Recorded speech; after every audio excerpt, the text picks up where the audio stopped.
Iya, kalau tadi kemudian Bang Saur bilang ini harus dihukum mati, karena sudah jiwanya koruptor sudah mati, jadi memang sudah tidak ada formula yang tepat lagi. Kalau tadi kemudian Bang Freddy sampaikan, nampaknya harus dibikin malu dengan sanksi sosial. Apakah ini tepat? Kita ingin tahu formulasi yang tepat agar koruptor ini jera, Mas Kurnia. Iya, yang pertama supaya pemirsa juga paham ya, dalam konteks pidana korupsi itu sebenarnya pidana mati atau hukuman mati itu dimungkinkan. Di dalam kitab Undang-Undang Hukum Pidana, pasal 10 itu kan ada pidana pokok, pidana tambahan. Satu di antara pidana pokok itu adalah pidana mati. Dan kalau kita bicara tentang hukuman mati, maka kita bicara pasal 2 ayat 2 Undang-Undang Tipikor. Di sana disebutkan secara spesifik, seseorang dapat dikenakan pidana mati dalam keadaan tertentu. Namun yang harus dipahami, tidak semua jenis korupsi dapat dijatuhi pidana mati. Jenis korupsi itu ada 7 di dalam Undang-Undang Tipikor, satu di antaranya adalah pasal kerugian keuangan negara, pasal 2 dan pasal 3. Di sanalah bisa disematkan pidana mati kepada pelaku korupsi. Itu pun dalam keadaan tertentu.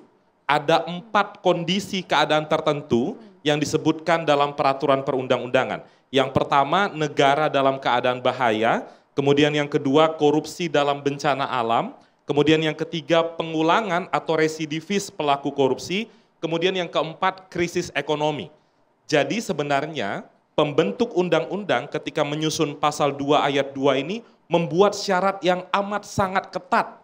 Misalnya kalau kita ambil contoh kasus konkret yang sudah berkekuatan hukum tetap, ada kasus dulu, kasus Bansos, Juliari Peter Batubara. Apakah Juliari itu bisa dikenakan pidana mati? Secara hukum normatif tidak bisa. Sekalipun memang kalau kita melihat yang bersangkutan atau pelaku melakukan kejahatan di tengah kondisi sosial yang sedang porak-poranda, tapi pasal yang disematkan adalah pasal suap menyuap. Jadi kalau saya merefer misalnya dalam kontekstual saat ini, pernyataan dari pimpinan penegak hukum, ada korupsi yang menyentuh kuadriliun misalnya, lebih dari 1.000 triliun dapat dikenakan pidana mati, syarat mana yang terpenuhi?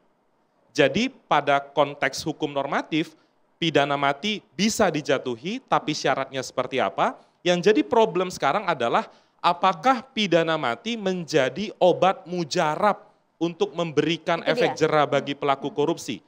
Saya pribadi menganggap kejahatan korupsi itu kan akarnya adalah kejahatan ekonomi. Maka dari itu memenjarakan pelaku korupsi puluhan tahun tidak cukup kalau uang hasil korupsinya masih bisa dia terima seperti Pak Frederick sampaikan tadi.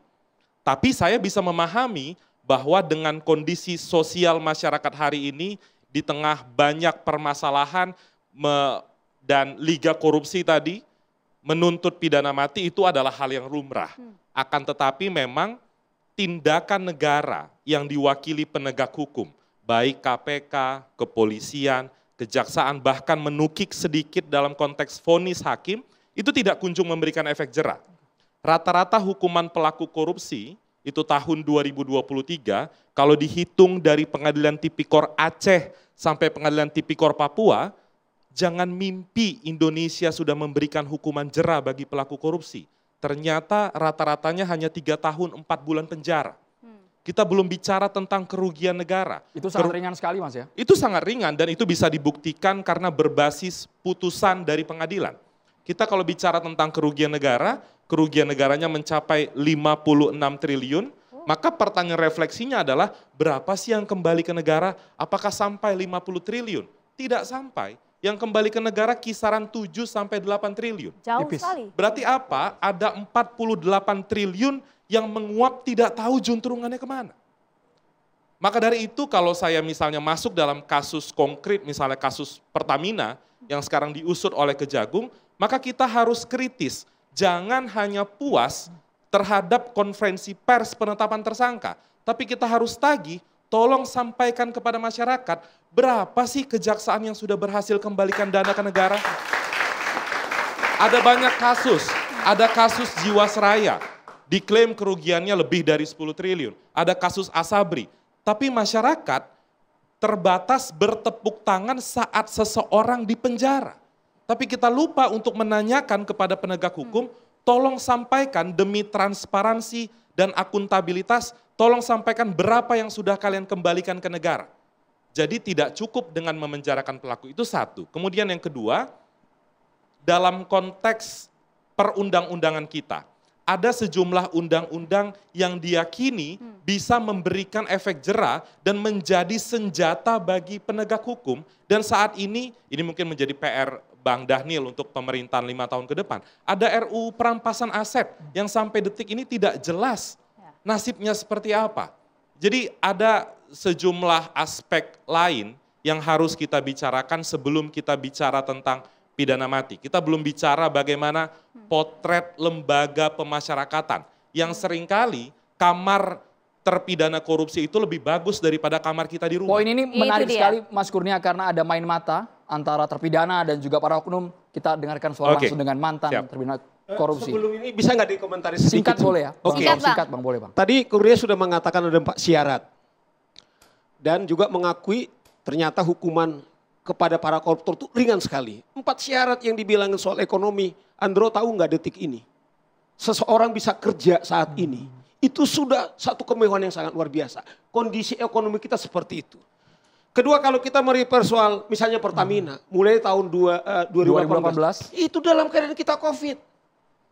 Dan ketiga, yang dirugikan itu seluruh Indonesia. Kita defisit anggaran APBN sekarang ini. Artinya kalau kita biasa-biasa, nothing. Oleh karena itu pasal 2 ayat 2 yang dibilang Kurnia, menurut saya ini sudah memenuhi syarat. Kalau kita mengharapkan supaya ada deterrent effect gitu loh. Karena sudah memenuhi syarat gitu. Bang Peter Silio Kapela. Gini, kalau kita bicara tentang negara yang menerapkan hukuman mati bagi para koruptor, itu ada beberapa negara yang memakai hukuman itu. Yang pertama itu China, yang kedua Vietnam, kemudian Korea Utara, Thailand, Kamboja. Itu beberapa yang menerapkan hukuman itu. Walaupun Thailand sendiri belum pernah menerapkan hukuman mati bagi para koruptor di negerinya, tapi tetap ada pasal itu. Tadi Mas Kurnia ngomong bahwa ada keadaan tertentu yang bisa menerapkan hukuman mati itu. Ya, jadi tidak serta-merta bahwa orang yang dituduh korupsi pasti dihukum mati. Itu satu. Yang kedua, hukum Indonesia ini kadang-kadang isu itu dipakai untuk menyingkirkan lawan politik. Dulu zaman Orde Lama kalau orang nggak ikut Nasakom maka itu bisa dikriminalisasi, ya, masuk penjara. Zaman Orde Baru itu isu PKI untuk menyingkirkan lawan politik. Bagi orang yang terkena isu PKI, dia nggak PKI, lahir di atas tahun 65, bapaknya PKI, dia bisa tersingkirkan. Kemudian dia tidak PKI, bapaknya tidak PKI, tapi teman sehari-hari anak PKI, maka dia bisa disingkirkan dengan isu seperti itu. Hari ini isu 2 itu tidak gitu laku lagi. Yang paling mudah menyingkirkan lawan politik